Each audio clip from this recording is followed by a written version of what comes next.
ನಮಸ್ಕಾರ, ಸುದ್ದಿ ದಿನಕ್ಕೆ ಸ್ವಾಗತ. ನಾನು ರಾಹುಲ್. ಪ್ರಮುಖ ಸುದ್ದಿಗಳನ್ನ ನೋಡೋಕ್ಕೂ ಮುಂಚೆ ಈ ಕ್ಷಣದ ಹೆಡ್ಲೈನ್ಸ್. ಸಿಎಂ ಸಿದ್ದರಾಮಯ್ಯ ವಿರುದ್ಧ ದ್ವೇಷ ಭಾಷಣ, ನಾಲಿಗೆ ಹರಿಬಿಟ್ಟ ಅನಂತಕುಮಾರ್ ಹೆಗಡೆ ಮೇಲೆ ಕೇಸ್, ಸಂಸದನ ಮಾತಿಗೆ ಕಮಲ ಬಲ, ಕಾಂಗ್ರೆಸ್ ಕೆಂಡಾಮಂಡಲ.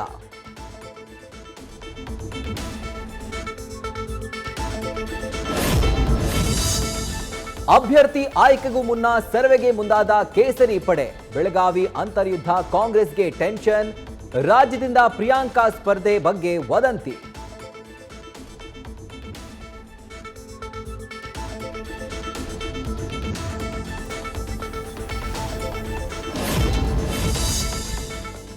ಲೋಕಸಭೆ ಸಮರಕ್ಕೆ ರಾಹುಲ್ ಗಾಂಧಿ 2.0 ಯಾತ್ರೆ, ಮಣಿಪುರದಲ್ಲಿ ಭಾರತ್ ಜೋಡೋ ನ್ಯಾಯ ಯಾತ್ರೆಗೆ ಚಾಲನೆ, ಕಾಂಗ್ರೆಸ್ ಹೋರಾಟದಲ್ಲಿ ಭಾಗಿಯಾಗಿ ಸಿದ್ದು ಡಿಕೆಶಿ ಕಹಳೆ.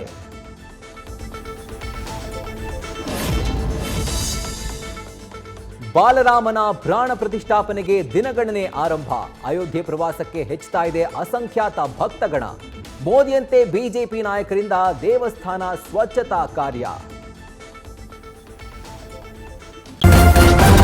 ನ್ಯೂಸ್ ಫಸ್ಟ್, ನಿರ್ಭೀತಿಯಿಂದ ನಿಮ್ಮ ಪರವಾಗಿ.